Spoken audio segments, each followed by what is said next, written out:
하나님의 말씀은 구약성경 스가랴 3장 1절부터 10절까지의 말씀입니다. 구약성경 스가랴 3장 1절부터 10절까지의 말씀 함께 보도록 하겠습니다. 우리 다 함께 자리에서 일어나셔서 주신 말씀에 감사하며 한 목소리로 하나님의 말씀을 읽겠습니다. 함께 읽습니다. 대제사장 여호수아는 여호와의 천사 앞에 섰고 사탄은 그의 오른쪽에 서서 그를 대적하는 것을 여호와께서 내게 보이시니라. 여호와께서 사탄에게 이르시되 사탄아, 여호와께서 너를 책망하노라. 예루살렘을 택한 여호와께서 너를 책망하노라. 이는 불에서 꺼낸 그슬린 나무가 아니냐 하실 때에 여호수아가 더러운 옷을 입고 천사 앞에 서 있는지라. 여호와께서 자기 앞에 선 자들에게 명령하사 그 더러운 옷을 벗기라 하시고 또 여호수아에게 이르시되 내가 네 죄악을 제거하여 버렸으니 내게 아름다운 옷을 입히리라 하시기로 내가 말하되 정결한 관을 그의 머리에 씌우소서 하매 곧 정결한 관을 그 머리에 씌우며 옷을 입히고 여호와의 천사는 곁에 섰더라. 여호와의 천사가 여호수아에게 증언하여 이르되 만군의 여호와의 말씀에 네가 만일 내 도를 행하며 내 규례를 지키면 네가 내 집을 다스릴 것이요 내 뜰을 지킬 것이며 내가 또 너로 여기 섰는 자들 가운데 왕래하게 하리라. 대제사장 여호수아야, 너와 내 앞에 앉은 내 동료들은 내 말을 들을 것이니라. 이들은 예표의 사람들이라. 내가 내 종 싹을 나게 하리라. 만군의 여호와가 말하노라. 내가 너 여호수아 앞에 세운 돌을 보라. 한 돌에 7 눈이 있느니라. 내가 거기에 새길 것을 새기며 이 땅의 죄악을 하루에 제거하리라. 만군의 여호와가 말하노라. 그날에 너희가 각각 포도나무와 무화과나무 아래로 서로 초대하리라 하셨느니라. 아멘. 이는 하나님의 말씀입니다. 하나님 감사합니다. 아멘. 자리에 앉으시겠습니다. 하나님, 우리 아버지와 주 예수로부터 오는 은혜와 평강이 예외로 부름받아 나오신 모든 성도님들과 함께 하시기를 간절히 바랍니다. 스가랴는 바벨론 포로 생활에서 귀환한 이스라엘 공동체가 성전을 재건하던 시기에 활동했던 선지자입니다. 스가랴의 이름은 여호와께서 기억하시다라는 의미를 가지고 있습니다. 굉장히 중요한 의미죠. 하나님께서 우리를 잊지 않으셨다라는 그 이름에 뜬 말입니다. 이 스가랴는 그리고 예언자 학개와 동시대의 인물로 예루살렘으로 돌아온 유다 사람들을 중심으로 그들이 성전 건축을 할 때에 하나님의 말씀을 전했던 자입니다. 이 당시 상황이 어땠을까요? 바빌론 포로기를 마치고 막 돌아왔던 이 귀한 공동체의 상황 말입니다. 먼저는 그들에게 큰 꿈이 있었을 것 같습니다. 왜냐하면 예레미야 선지자를 통하여 주신 하나님의 말씀이 완벽하게 이루어졌기 때문입니다. 하나님께서 70년이 차면 너희를 돌려보낼 것이다 라고 말씀하신 그때에 그 하나님의 말씀대로 이들이 이제 고향 땅으로 돌아올 수 있게 되었기 때문입니다. 하나님께서 우리를 잊지 않으셨구나. 하나님께서 여전히 우리를 기억하시고 하나님께서 우리를 회복시키셔서 이제 우리가 고향 땅으로 돌아가게 되었구나 라고 생각했으니 그들의 마음속에 얼마나 큰 희망이 생겼겠습니까? 하나님께서 하시는 일이니까 좋은 결과가 있을 거야 라고 이렇게 말입니다. 자, 그런데 여러분, 이들이 이제 성전도 짓고 예루살렘 성도 회복하고 다시 이전으로 돌아가자라고 이렇게 생각하고 있던 그때 그들의 마음대로 그것이 되었을까요? 우리가 성경을 읽어서 알지만 이 바벨론 포로기에서 돌아온 이들은 그들의 마음대로 마음 먹은 대로 모든 것을 다 한 번에 진행하지는 못했습니다. 폐허 속에서 하나님께서 그들을 보내주신 것을 믿고 단도 세우고 번제도 드리고 초막절을 지키며 성전 건축을 위하여 그들의 삶을 드렸지만 외부적으로도 내부적으로도 여러 가지 문제가 생기면서 그들은 성전 건축을 마무리할 수가 없었다라는 겁니다. 자, 그때에 바로 이 스가랴에게 성전 건축이 멈추고 그 폐허 속에서 그들이 괴로워하고 있던 그때에 혹시 하나님이 우리를 이곳으로 보내신 것이 아닌 거 아닐까라는 그 두려움이 그들을 사로잡고 있던 그때에 하나님께서는 스가랴 선지자를 통하여 하나님의 환상을 보여주시며 내가 너희를 잊지 않았다라고 그의 이름처럼 하나님의 뜻을 보여주셨습니다. 1장부터 그 3장까지 쭉 이어지면서 4가지 환상들이 그래서 나오는데요. 스가랴가 본 환상들의 내용은 앞에 3가지는 이렇습니다. 첫 번째는 하나님께서 그의 백성들을 불쌍히 여기셔서 당신의 집을 다시 세우시겠노라라는 환상이었고, 두 번째는 하나님께서 그의 백성들을 괴롭혔던 나라의 뿔을 꺾으실 것임을 보여주셨습니다. 그리고서 하나님께서는 불성벽이 되어 그 백성들을 지켜주시겠노라는 환상을 스가랴에게 보여주십니다. 지금 그들이 좌절하고 있는 그때에, 무엇인가 해보려고 했지만, 소망을 가지고 해보려고 했지만 아무것도 안 되던 그때에 하나님께서 스가랴에게 하나님의 말씀을 주시기를, 아니다, 너희 좌절하지 마라. 내가 너희를 잊지 않았고 너희와 함께하며 다시 너희에게 소망을 품게 하고 그 소망대로 살아갈 나의 나라를 선물할 것이다 라고 보여주신 것입니다. 오늘은 그에 이어서 이제 네 번째 환상이 나오는 장면입니다. 오늘 스가랴가 본 환상을 보면 하나님의 보좌 앞에 대제사장 여호수아가 서 있습니다. 앞에 나오는 여호수아와는 다른 인물입니다. 네, 여러분 아시죠? 시기가 한참 지났잖아요. 대제사장 여호수아가 지금 하나님의 보좌 앞에 섰습니다. 그런데 여호수아만이 그곳에 서 있는 것이 아니었습니다. 누가 서 있었냐면 천사들도 있었고 사탄도 함께 있었습니다. 자, 그런데 왜 이들이 이렇게 함께 모여 있는 것일까요? 이어지는 모습을 보면 사탄이 대제사장 여호수아를 하나님 앞에 고발하고 있음을 알 수 있습니다. 1절에 보면 사탄은 그의 오른쪽에 서서 그를 대적했다라고 되어 있습니다. 여호수아를 사탄이 대적했다라는 것은 하나님 앞에 그를 고발했다라는 것을 의미합니다. 왜 사탄이 하나님 앞에 이를 고발하고 있었을까요? 그것은 이것이 사탄이 하는 일이기 때문입니다. 사탄이 하는 일은 두 가지입니다. 우리에게 죄를 가볍게 여기게 만드는 것이고, 해봐, 아무것도 아니야, 다 그렇게 살아 라고 끊임없이 우리를 속이는 것이고, 또 하나는 무엇이냐? 우리가 죄를 진 그때에 그 죄를 가지고 우리를 참소한, 고발하는 것입니다. 하나님 앞에 나아가서 하나님, 죄 졌어요 라고 말하는 거예요. 우리가 들리도록, 우리가 알도록, 우리에게 너 죄인이잖아, 너 더럽잖아 라고 말해주는 일을 하는 것이 바로 사탄이라는 것입니다. 대제사장으로 대표되는 이스라엘을 지금 그래서 사탄은 그가 하는 일, 하나님 앞에 고발하는 일을 하고 있는 것입니다. 하나님 앞에 설 자격이 없는 자가 지금 여기 섰습니다. 여호수아에게 들으라고, 이스라엘 백성들에게 들으라고 그는 그렇게 말하고 있는 것이죠. 그런데 사탄이 거짓말을 하고 있는 것이 아닙니다. 사탄은 있는 그대로의 사실을 말하고 있습니다. 3절을 보면 이렇게 되어 있습니다. 여호수아가 더러운 옷을 입고 천사 앞에 서 있는지라. 여러분, 분명히 이 대제사장 여호수아가 하나님 앞에 나올 때에 그 깨끗한 예복을 입고 나왔어야 함에도 불구하고 더러운 옷을 입고 나왔다라고 되어 있습니다. 그런데 이 옷이요, 그냥 더러운 옷이 아니에요. 히브리어로 더러운 옷이라고 되어 있는 이 말을 있는 그대로 해석하자면 똥이 묻은 옷을 입고 나왔다라고 되어 있는 것입니다. 하나님 앞에 나오는데 온통 똥을 뒤집어 쓴 옷을 입고 서 있었다라는 겁니다. 냄새나고 더러운 옷. 대제사장이 똥 묻은 옷을 입고 하나님 앞에 서 있을 때에 어찌 하나님이 그를 그 하나님의 보좌 앞에 세워주실 수 있겠습니까? 사탄의 말이 맞는 것입니다. 하나님, 얘네는요 하나님 앞에 설 자격이 없어요. 하나님, 얘네는요 그 죄로 말미암아 이렇게 더러워졌고, 얘네는요 죄로 말미암아 이렇게 냄새나는 애들이에요 라고 말하고 있는 것입니다. 그 누구보다 성결하다고 자신해야 할 그 백성들의 대표 대제사장이 이런 모습이니 사실 이스라엘 백성 중에 하나님 앞에 설 자가 누가 있었겠습니까? 하나님의 도우심을 받을 수도 없고 하나님의 그 보호하심 아래서 살아갈 수도 없는 것이었습니다. 사탄은 너무나도 맞는 말을 하고 있는 것이죠. 이렇게 얘기했을 겁니다. 하나님, 이 자격 없는 자들요 내쫓아 버리시죠. 다시는 이 하나님의 보좌 앞으로 들어오지 못하게 하고 그냥 그 광야에서, 폐허 속에서 그냥 사라져 버리게 하시죠. 이들이 원래 이렇게 살지 않았습니까? 라고 사탄은 얘기했을 것입니다. 자, 스가랴는 우리가 아무리 애를 써도 하나님의 존전에 서기에는 턱없이 부족한 자라는 것을 바로 이 환상을 통해서 깨달을 수밖에 없었습니다. 그럼 우리는 이렇게 끝나나? 우리는 이렇게 죄 가운데서 우리는 이렇게 끝나는 것인가? 라고 생각했을 것입니다. 그러나 거기서 반전이 일어납니다. 그것은 무엇이냐면 하나님께서 오히려 고발하고 있는 그 사탄을 꾸짖으셨다라는 겁니다. 하나님께서는 오히려 그 여호수아를 더럽다라고 손가락질하고 있는 그 사탄을 꾸짖으시며 더 이상 그렇게 하지 못하게 만드십니다.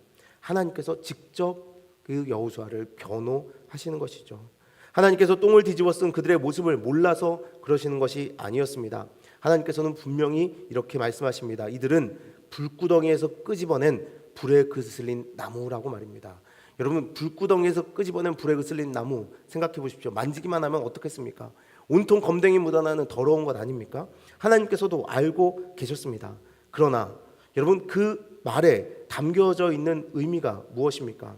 하나님께서는 그들이 분명히 검댕을 뒤집어 쓴 타다 남은 그 나무 조각 같은 존재가 맞으나 내가 그들을 불에서 끄집어내어 오늘 이곳에 세웠다라고 말씀하시는 것입니다. 그들이 더러운 것을 안다. 그러나 내가 그들을 불구덩이까지 들어가서 이제 끄집어냈으니 그 검댕을 닦이고 새로운 옷을 입혀서 내 자녀답게 이제 오늘부터 살게 할 거야 라고 하나님이 직접 사탄 앞에서 변호하시며 그에게 새로운 삶을 허락하신 것입니다. 자격이 있어서가 아니라 하나님께서 그들을 택하셨고 사랑하시며 그들을 자녀 삼기 원하시기에 새 옷을 입히시겠노라고 말씀하신 것입니다. 지금 스가랴가 본 이 모든 환상은 포로된 땅으로 돌아온 이스라엘의 현실을 보여주고 있습니다. 뭘 해보려고 해도 안 되는 공동체, 뭔가 해보려고 애쓰면 애쓸수록 오히려 괴로워지는 이 이스라엘 공동체, 외부적으로도 내부적으로도 자꾸 문제만 생기는 이 공동체, 혹시 이렇게 우리는 아무것도 할 수 없는 존재인가? 하나님은 우리를 잊으셨고 하나님에게 우리는 버림받았고 이전의 죄악으로 말미암아 우리는 다시는 하나님의 존전에 갈 수 없는, 돌이킬 수 없는, 사라져버려야 할 그런 백성들이 되었나라고 그들이 생각하고 있던 그 현실 속에서 하나님께서 아니다, 그 너희의 죄악으로 인하여 너희가 고난 가운데로 뛰쳐들었던 것은 맞지만 그 불 속으로 나도 함께 뛰어들어 너희를 구원해냈고 내가 이제 새 옷을 입혀 내 백성답게 살 수 있는 기회를 너희에게 다시 주겠다라고 하나님이 말씀하시는 이 상황을 환상을 통해 보여주신 것입니다. 여러분, 해결되지 않는 어려운 일들이 우리의 삶을 덮쳐올 때 우리는 가끔 죄책감에 빠지곤 합니다. 혹시 내가 과거에 잘못했던 일 때문에 이런 일이 생기나? 혹시 하나님이 나를 잊으셨고 하나님이 나를 버리셨기 때문에 이런 고난을 당하나? 이런 의문이 들곤 합니다. 그것이 사탄이 우리를 속이는 방법입니다. 너 예전에 죄 진 거 나 다 알아. 하나님께서 그러니 너를 돌봐주실 리가 없잖아 라고 우리에게 말하는 겁니다. 그런데 사탄은 거짓을 말하는 자입니다. 속이는 자입니다. 하나님이 그러시지 않는 것을 알면서도 끊임없이 우리에게 그렇게 말하는 것입니다. 아무리 너희가 노력해봐라, 너희가 뭘 할 수 있는지, 하나님이 너희를 돌보시지 않는데 너희는 망할 거야 라고 말하는 것, 그 열등감과 죄책감, 패배의식을 불러일으키는 것이 사탄입니다. 여러분, 혹시 그런 경험 없으십니까? 지금 경험하는 어려운 상황들 때문에 예전에 혹시 내가 죄를 졌던 그 일들이 기억나고 그래서 죄책감에 빠지는 것, 그래서 패배의식에 빠지는 것, 혹시 그런 경험 없으십니까? 혹시 내가 과거에 이런 행동을 했기 때문에 이런 일이 생기나? 이런 일들 말입니다. 저는 참 자주 느낍니다. 제가 처음 이제 교육전도사로 나갔던 교회에 중고등부 아이들이 있었는데, 와, 정말 저는 세상에 태어나서 그렇게 말을 안 듣는 애들은 처음 봤어요. 처음. 세상에 이런 놈들이 있을까 지금도 궁금합니다. 그런데 지난번에도 한번 제가 설교 중에 말씀드렸을 거예요. 마지막에 캐나다로 온다 할 때 저를 찾아왔던 친구는 그 중에 두 녀석이었어요. 그 두 녀석이 와서 그래도 그 당시 전도사님이랑의 그 시간들이 참 귀하고 좋았다라고 말해준 친구들이 있었어요. 근데 제가 그 당시 얘들이 너무 말을 안 들으니까 진짜 생각할수록 열불이 터져가지고 제가 너무 화가 나서 그런 생각을 했어요. 아니, 혹시 내가 잘못해서 얘들이 이렇게 됐나? 이런 생각이 갑자기 드는 거예요. 왜냐하면 사실 제가 고등학교 때 교회를 가긴 갔지만 그 당시에 이제 저희 교육부 전도사님이 저를 이렇게 붙잡아서, 광준아, 그래도 분반 공부하고 가야지 뭐 이렇게 그러면서 좀 교회에 잘 좀 정착하게 만들려고 막 하실 때 제가 진짜 그 버릇없는 건 저도 그랬어요. 생각해보면 제가 이렇게 도끼 눈을 쳐다보면서 그랬어요. 전도사님이나 열심히 하세요. 그러고 이렇게 집에 가버리고 막 그랬어요. 제 죄를 회개합니다. 그런데 그때마다 그게 떠오르는 거예요. 과거에 내가 정말 그렇게 버릇없이 굴고 과거에 내가 전도사님을 향하여 내뱉었던 그 말 때문에 하나님께서 자, 인과 응보다 너도 한번 당해봐라 그러면서 이 아이들을 이렇게 버릇없이 만드시고 이들을 이렇게 죄악 가운데로 이끌고 가시나? 아니, 도대체 이놈들 이거 어떻게 되려고 막 일어나 하면서 드는 생각이 계속해서 저의 죄가 떠오르게 되는 겁니다. 진짜 내가 나쁜 놈이어서 얘들도 나쁜 길로 가나 보다, 막 이런 거. 여러분, 혹시 그런 경험 없으신가요? 항상 그렇지만 저만 그래요. 네, 근데 목회를 하다 보면 그런 경험을 참 많이 합니다. 가끔 이제 성도님들이 한 번 아프실 때 한꺼번에 아프신 경우 있어요. 한꺼번에 아프신 경우 막 이런 일들이 있으면 혹시 내가 하나님 앞에 무슨 죄를 졌나? 내가 뭐 잘못했나? 왜 갑자기 우리 성도님들이 이렇게 막 아프시지? 막 이런 생각이 들어요. 그래요. 여러분, 제가 그만큼 여러분을 걱정하고 사랑하는 마음으로 살아갑니다. 근데 그거에 우리 인생인 것 같아요. 근데 누가 그러냐? 사탄이 우리를 그렇게 참소한다는 겁니다. 너 지금 왜 그렇게 네 삶에 문제가 생기는 줄 알아? 너 과거에 진 죄 때문이야. 그 죄 때문에 하나님이 너를 미워하셔서 하나님이 너를 벌하시기 위하여 너를 그 고난 가운데로 지금 밀어넣고 있는 거야. 하나님은 너를 구원하시고 싶어 하지 않으셔. 네가 그냥 그 죄 중에 허덕이길 바라시는 거야 라고 사탄이 끊임없이 우리를 참소한다는 거예요. 그래서 패배감에 빠지게 하고 죄책감 속에서 허덕이게 만들어 오히려 하나님을 피하게 만든다라는 겁니다. 오히려 그럴 때일수록 하나님을 찾아가서 하나님, 지금 우리가 너무 이 고난 가운데 있으니 하나님의 도우심을 경험하게 하소서라고 하나님을 찾아야 할 때에 오히려 하나님의 눈을 두려워하게 만들고 하나님으로부터 멀어지게 만드는 것이 그 참소하는 자의 목소리라는 겁니다. 여러분, 그런데 하나님 그때 이렇게 말씀하시는 겁니다. 무슨 소리야? 내가 너를 불구덩이에 가서 끄집어냈어. 내가 너를 불구덩이에서 끄집어내서 그 검댕 묻은 옷을 몸을 닦이고 새 옷을 너희에게 입혔어라고 오늘 말씀하시는 것입니다.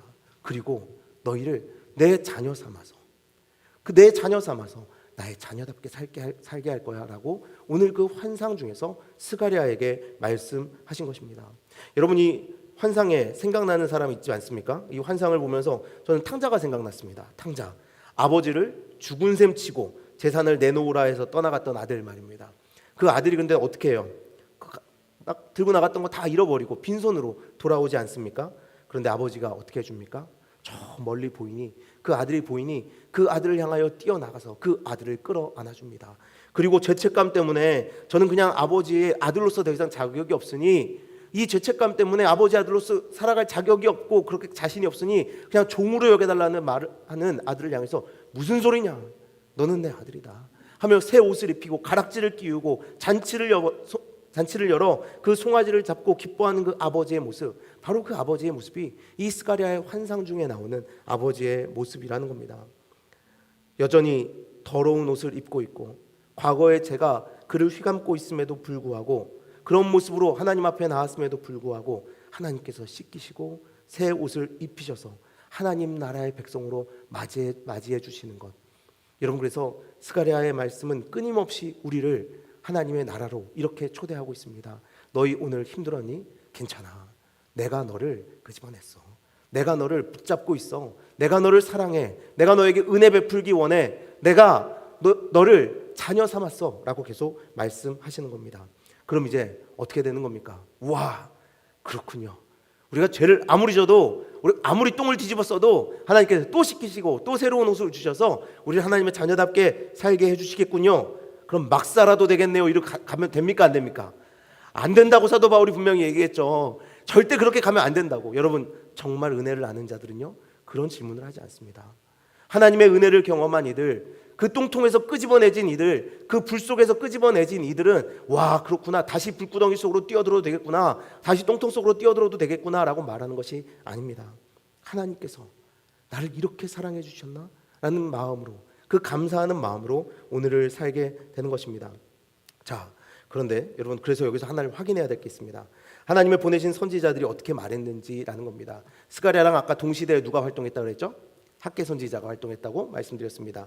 자, 근데 스가랴 선지자를 통해서는 하나님께서 내가 너희의 죄를 씻겼다, 내가 새 옷을 입혀서 자녀 삼아줬다라고 말하며 그 참소하는 자 앞에서, 그 죄악을 고발하는 자 앞에서 하나님께서 그를 품어주십니다. 그런데 동시대에 활동했던 학개 선지자의 말을 한번 들어보시길 바랍니다. 학개 2장 14절입니다. 학개 2장 14절 말씀 들어보십시오. 이에 학개가 대답하여 이르되 여호와의 말씀에 내 앞에서 이 백성이 그러하고 이 나라가 그러하고 그들의 손의 모든 일도 그러하고 그들이 거기에서 드리는 것도 부정하니라. 학개 선지자를 통해서 하나님이 하신 말씀은 뭐였냐면요, 너희가 죄 중에 있다라고 말씀하신 거예요. 너희 지금 부정해 라고 하나님께서 그들의 죄를 낱낱이 고발하고 계신 거예요. 이상하지 않습니까? 분명히 고발하는 일은 사탄이 하는 일이라고 했는데 하나님이 우리의 죄악상을 선지자를 통해서 고발하고 있다는 겁니다. 여러분, 그런데 이것은 사탄의 고발과는 명백히 다른 것을 알아야 합니다. 은혜를 입은 백성들이 어디로 가야 하는지 분명히 보여주는 이게 표이기 때문입니다. 사탄은 우리를 하나님 앞에서 고발하면서 우리를 하나님으로부터 멀어지게 만듭니다. 하나님 앞에서 창피하게 만들고 하나님 앞에서 스스로 패배감에 빠지게 해서 우리를 하나님으로부터 멀어지게 하기 위하여 우리의 죄를 고발하는 것입니다. 과거의 나의 삶이 나의 발목을 잡게 만들고 두려움에 떨게 만듭니다. 참소하는 자는 계속해서 우리의 약함과 제약을 그래서 낱낱이 고발하죠. 그러나 여러분, 하나님의 고발은 다릅니다. 하나님의 고발은 무엇이냐면 그곳에서 내가 너를 끄집어냈으니 다시는 거기로 돌아가지 말라는 것입니다. 내가 너를 타 죽어가던 그 불구덩이 속에서 끄집어냈으니 다시는 그 불구덩이 속으로 뛰어들지 말라라고 말씀하시며 우리의 제약상을 보여주신 겁니다. 너희가 어디에서 왔는지 보라. 내가 너희를 어디에 가서 끄집어냈는지 보라. 너희의 지금 살아가던 모습이 어떠했는지를 보고 내가 너를 자녀 삼았으니 자녀답게 살기 위하여 이제 그 과거의 모습을 털어버려라 라고 하나님은 말씀하시는 겁니다. 여러분, 그래서 우리는 그 말씀을 붙잡고 기도하는 겁니다. 사탄의 참소는요 이래요. 우리가 기도하려고 그러면 그 우리의 죄악상을 낱낱이 보여주면서 그럽니다. 야, 내가 너를 아는데 네가 무슨 기도야. 말씀을 읽으려면 그래요. 지키지도 않을 건 한 번도 안 지켰잖아. 네가 무슨 말씀이야 라고 합니다. 십자가를 증거하려고 하면 어떻게 합니까? 너나 잘해. 너나 잘해. 너 하나나 책임져. 너나 구원받으면 됐지 뭐 남까지 전도하려고 그래 라고 사탄은 우리에게 이야기합니다. 내가 너를 아는데. 그래서 기도도 할 수 없고 말씀도 볼 수 없고 주님께서 보내신 사명자로도 살 수 없습니다. 그러나 하나님께서 선지자들을 통하여 하나님의 이 말씀을 통하여 우리를 고발하는 모습은 이렇습니다. 내가 너를 자녀로 불렀는데 네가 어디서 왔는지 어디서 끄집어냈는지 보라 라고 말씀하십니다. 그럼 우리는 어떻게 합니까? 다시 그 길로, 우리의 육체의 소욕은 그 길로 돌아가려고 하기 때문에 하나님께 다가서기 위하여 기도합니다. 우리는 다시 그 육체의 소욕을 따라 그 과거의 제된 모습으로 돌아가지 않기 위해서 주님께서 우리를 어디로 부르시나? 주의 말씀으로 나아갑니다. 그리고 이 부족한 우리를 사랑으로 구원해 주신 것을 깨달아서 우리도 그 하나님의 사랑을 전하기 위하여 세상으로 나아가게 된다는 것입니다. 참소하는 자의 고발과 하나님의 고발은 그래서 이렇게 명백하게 다른 것입니다. 그냥 살던 대로 살아라고 말하는 그 참소하는 자의 목소리와 다르게 하나님은 이제 그 살던 자리에서 벗어나서 내가 부르는 곳으로 나오라고 말씀하시는 다른 목소리인 거죠. 하나님께서 내 소유, 내 백성이다.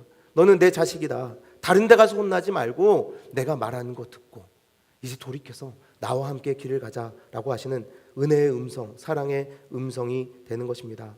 그래서 우리는 그 하나님의 음성 앞에서는 새로운 옷을 입고 하나님을 통하여 미래의 소망을 바라보며 천국을 향해 걸어갈 수 있게 되는 것입니다. 더 어둠 가운데로 숨는 것이 아니라 어제보다 오늘 더 빛 가운데로 나아가기를 기뻐하고 어제보다 오늘 더 사랑하며 어제보다 오늘 더 하나님의 자녀답게 살기 위하여 선한 싸움을 싸워 나가는 것이 이제 그 하나님의 고발을 들은 자들의 삶이 되는 것이죠. 여러분, 우리 그 그리스도인들 부부들이 제일 많이 싸우는 시간이 언제인 줄 아세요? 이건 그냥 중간에 재밌는 얘기를 들으세요. 좀 피곤해 하시는 것 같아서 얘기할까 말까 이렇게 해놨는데 요 얘기 언제 제일 많이 싸우는 줄 아세요? 예배 올 때랑 예배 끝나고 집에 갈 때래요. 왜냐하면 주중에 내내 따로 있다가 싸울 기회도 없어요. 그냥 따로 TV 보고 따로 뭐 할 일 하다가 주일날 예배 가야 되니까 같이 차를 딱 타는 거예요. 원수가 옆에 앉아 있네. 차를 타더니 자 그럼 그때부터 교회 갈 때까지 싸우는 거예요. 야, 네, 이러면서 싸우다가 이제 예배 들어가니까 잠시 휴전. 하나님 계신 곳에서 휴전. 자 그러면 나가면서 또 어떻게 해요? 다시 차를 탔더니 또 원수가 거기 똑같은 원수가 있는 거예요. 하나님이 원수를 멸하실 줄 알았더니 그 원수가 그 차에 앉아 있는 겁니다. 그래서 그리스도인들 부부가 제일 많이 싸우는 데가 교회 가는 차랑 교회에서 끝나고 집으로 돌아가는 차래요. 자 어떻게 해야겠어요? 우리가 오늘 여기서 예배 드리고 하나님께서 우리의 그 모습을 보여주십니다. 너 차에서 너의 남편에게 너의 아내에게 이렇게 말했지. 그럼 혼자 오는 분들이 복되다고 한 건가요? 아니에요. 여러분 아닙니다. 전도해서 같이 오세요. 전도해서 꼭 같이 오세요. 네. 너 그렇게 말했지 라고 하나님 우리에게 분명히 말씀해 주실 거예요. 참아주지 그랬어. 기다려주지 그랬어. 이해해주지 그랬어. 사랑해주지 그랬어. 여러분 예배를 올 때마다 하나님은 우리에게 그렇게 말씀해 주십니다. 자 그러면 예배 올 때까지 싸웠어요. 그럼 예배 갈 때 어떻게 해야 돼요? 네? 2차전을 또 한다고? 말씀을 듣고 있는 거예요? 안 듣고 있는 거예요? 사랑의 말을 해줘야죠. 여보 생각해보니까 당신 말도 맞는 것 같아. 이렇게 해줘야 되잖아. 내 말이 맞지만 당신 말도 맞는 것 같아요. 여기까지는 해주셔야 되잖아요. 아멘. 여러분, 우리가 정말 오늘 이 시간 하나님 앞에 아무 대가 없이 은혜를 입어 하나님의 자녀로 세움받았음을 믿는다면 이제 그 하나님의 고발하시는 말씀들이 그래서 낱낱이 들려 변화된 삶을 살기 위하여 조금은 애써야 한다는 것입니다. 아들답게 살기 위하여 아무 대가 없이 나를 아들 삼아 주셨는데 아들답게 살기 위하여 우리가 기도하고 말씀의 자리로 나아가야 된다는 것입니다. 죄책감 속에서 괴로워하라 하시는 것이 아니라 이제 나의 자녀가 되었으니 나의 자녀답게 살라 하시는 그 초대에 응하며 주님의 부르심에 응답하며 살아가야 한다는 겁니다.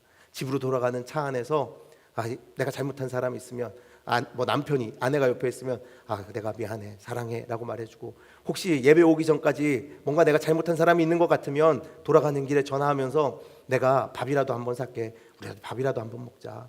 아니면 집에 돌아가는 길에 그 원수 되었던 사람이 먼저 보이면 먼저 고개 숙여서 인사라도 한번 해주는 그 삶의 조금씩의 변화가 우리 안에 일어나야 된다는 것입니다. 그래서 오늘 7절 말씀에 보면 하나님께서 이렇게 말씀하십니다.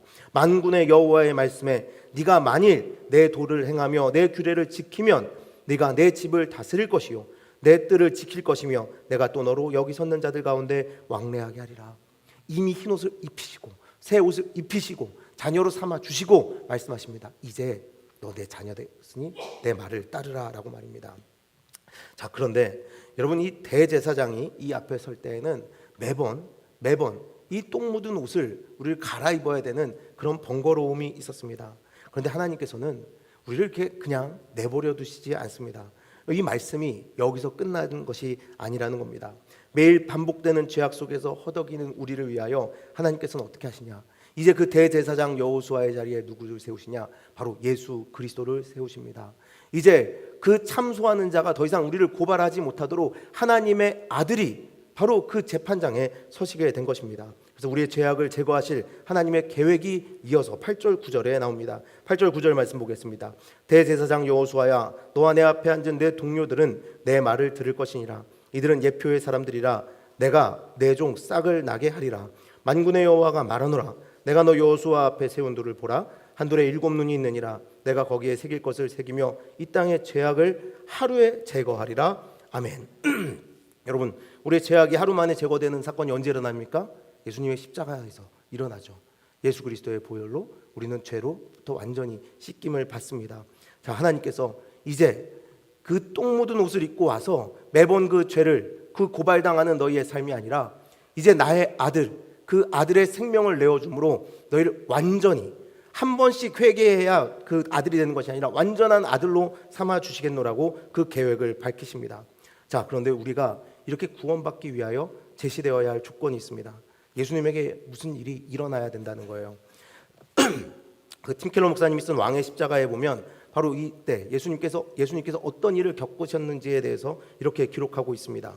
우리가 하나님의 자녀로, 완전한 하나님의 자녀로 살기 위해서 예수님께서 겪으신 일을 팀켈러 목사님이 쓰신 내용으로 읽어드리겠습니다.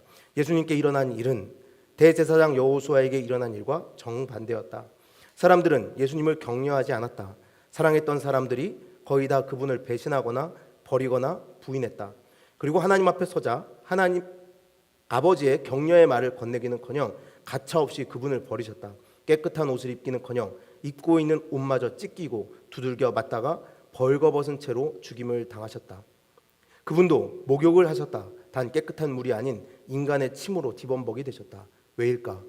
하나님이 죄를 알지도 못하신 이를 우리를 대신하여 죄로 삼으신 것은 우리로 하여금 그 안에서 하나님의 의가 되게 하려 하심이었다.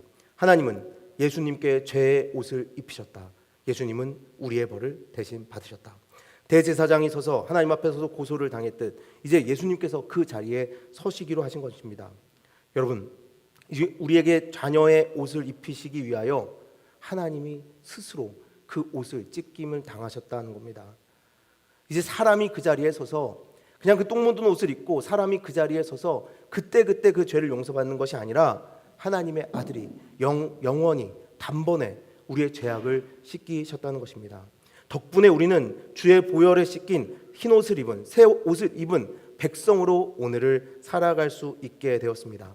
하나님의 구원의 계획이 완성되어 이제 똥이 묻은 옷을 완전히 벗기시고 왕의 자녀의 옷을 입혀주신 하나님의 자녀가 되었으니 이제 우리는 그래서 변화된 삶을 살 수 있게 된 것입니다.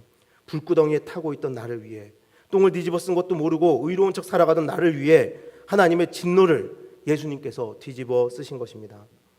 우리를 위하여 불 속으로 뛰어드신 하나님의 아들, 우리는 그 아들을 믿는 자들입니다. 하나님은 오늘도 그슬린 나무 같은 우리를 살리시고 그 생명을 하나님의 목적이 있는 자리로 부르고 계십니다. 그 생명을 내어주시고 말입니다.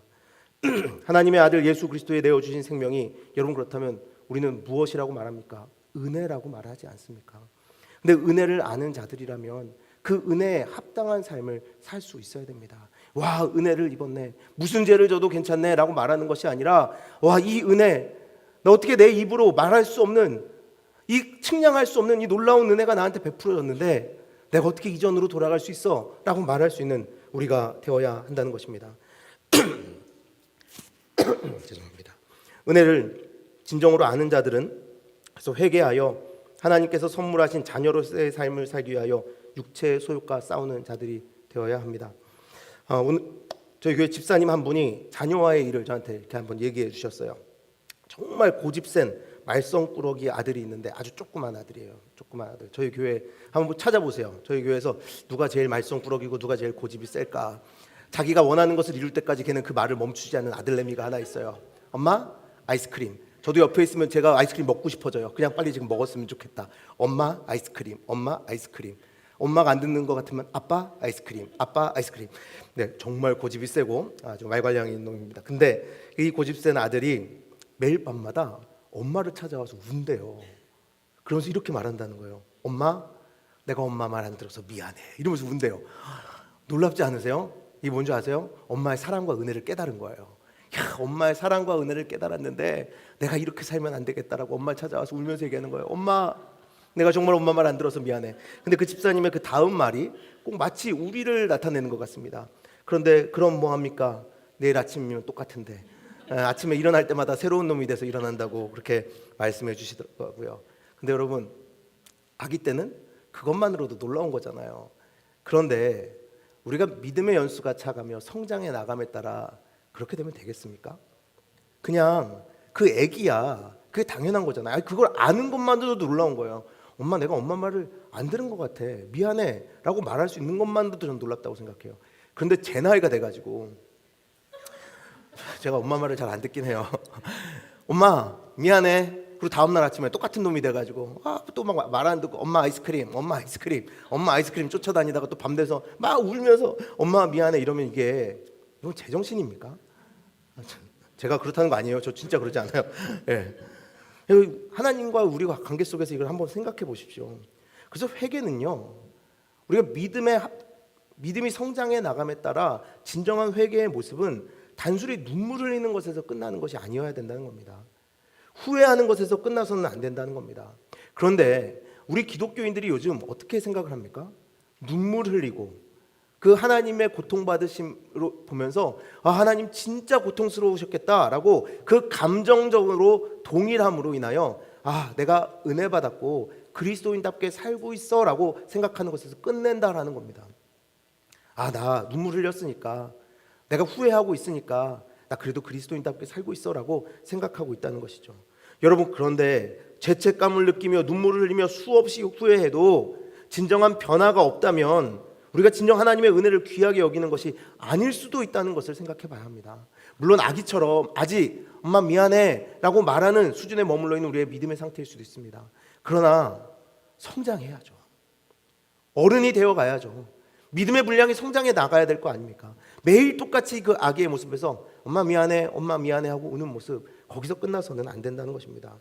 저도 워낙 눈물이 많아서 눈물을 흘리는 것만이 은혜가 아닙니다라고, 은혜를 아는 것이 아닙니다라고 이렇게 말할 때 참 그래요. 워낙 그런 걸 할 때, 기도를 할 때마다, 말씀 볼 때마다 많이 울어서요. 그런데 여러분, 정말 우리가 예수 그리스도의 생명을 내어주신 은혜에 감사하고 있다면, 그 은혜를 견딜 수 없이 기뻐하고 감격하고 있다면 여러분, 변화된 삶으로 나아가는 것이 당연합니다. 하나님은 오늘 우리에게 그것을 요청하고 계십니다. 내가 영단번에 너희의 죄를 완전하게 해결했어. 그리고 이제 누구도 내 손에서 너희를 뺏어갈 수 없어. 너희는 완전한 나의 자녀가 되었어. 자, 오늘부터 나와 함께 가지 않겠니? 라고 말씀하시는 그때, 하나님, 아직 이 세상에 너무 좋은 게 많아요.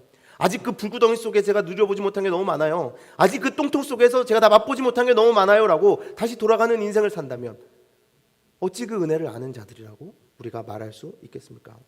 고린도후서 7장 10절 말씀을 보겠습니다.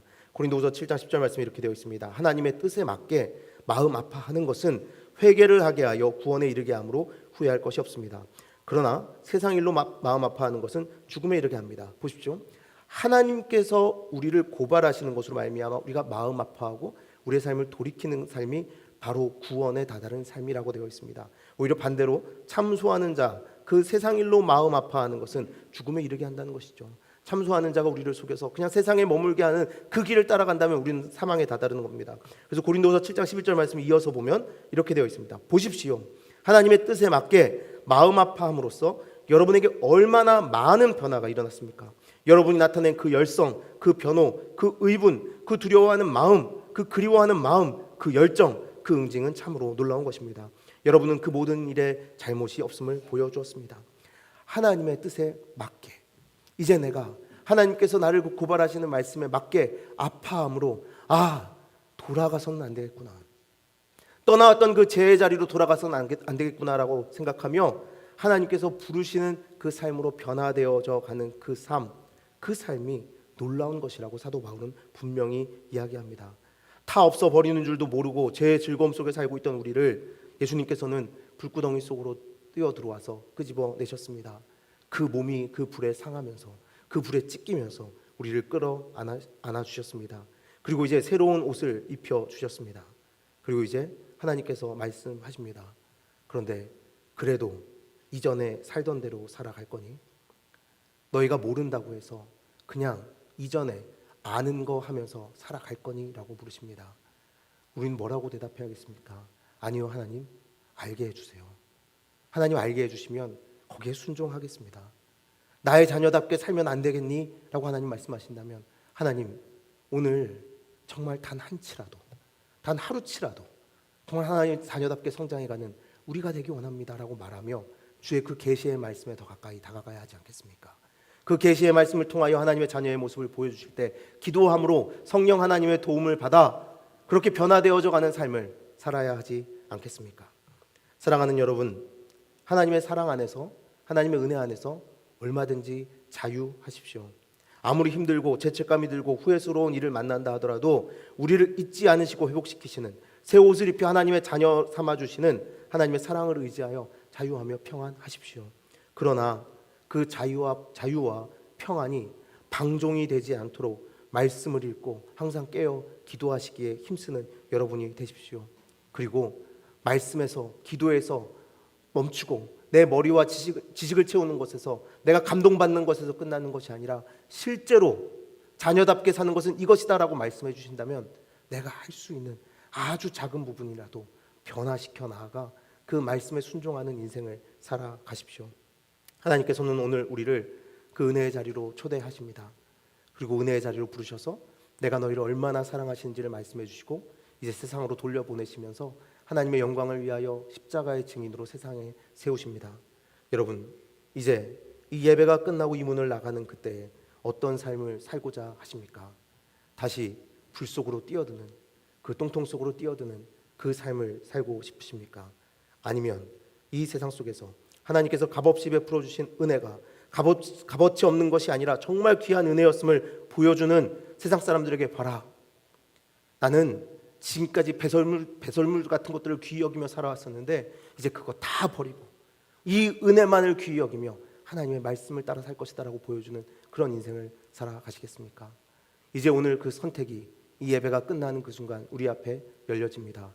두 가지의 길이 여러분 앞에 기다리고 있습니다.